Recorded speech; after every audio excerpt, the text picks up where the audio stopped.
ഇതേ ചട്ടിയിൽ ബീഫ് കറി വെക്കുക. ജോളൊന്ന് ഞായറാഴ്ച ആയിട്ട് ഒരു പൊതി വിറക് കത്തിച്ചിട്ട് ചട്ടിയിൽ ബീഫ് കറി വെക്കണം. എന്നാ ഞാൻ പറഞ്ഞ ആയിക്കോട്ടെ. വിറക് കത്തിച്ചിട്ട് വെക്കുക. അപ്പം കുറേ കാലത്ത് ശേഷം അടുപ്പ് കത്തിക്കാവുള്ളൂ. വിറക് ഇല്ലാണ്ട് വെറും ഗ്യാസുമ്പോൾ കളിച്ചിട്ടേ. ഉള്ളിയൊക്കെ അത്യാവശ്യം വാടിയിട്ടുണ്ട്. ഇനി മസാല ഇടാൻ പോവാം. മുളക് പൊടി കുറച്ച്,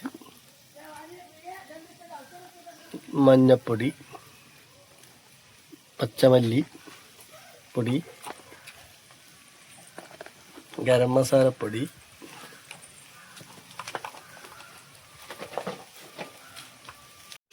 ലേശം ബീഫ് മസാല.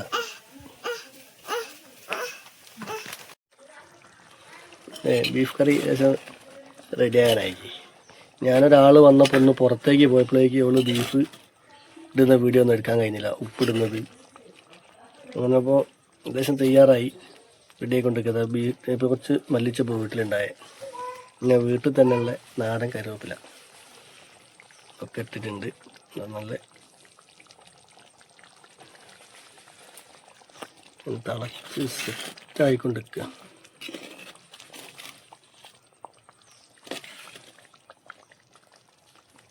അവസാനമായിട്ട് കുറച്ച് കുരുമുളക് പൊടി, ലേശം പച്ച വെളിച്ചെണ്ണ ഒഴിക്കാൻ പോവാം. ഒന്നിപ്പോൾ ഒരു പച്ച വെളിച്ചെണ്ണ വെച്ചാൽ അതിൻ്റെ ഒരു ഗുമ്മം. അങ്ങനെ ബീഫ് കറി റെഡിയായി. നാടൻ സ്റ്റൈലിൽ ചട്ടിയിൽ ബീഫ് കറി. അടുപ്പ് കത്തിച്ചിട്ട്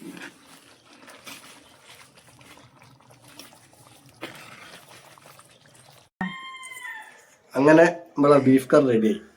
ബീഫ് കറി ഉണ്ടതാ. എന്താ ബീഫ് കറി, കുഞ്ഞനുണ്ടായിരുന്ന ബീഫ് കറി, ചപ്പാത്തിയോ ചൂടാ.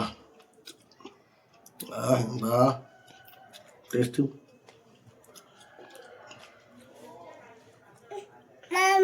ഒന്നാമത് കേട്ടോ ഇതേ ബീഫ് കറി നല്ല കുഞ്ഞൻ ചപ്പാത്തി.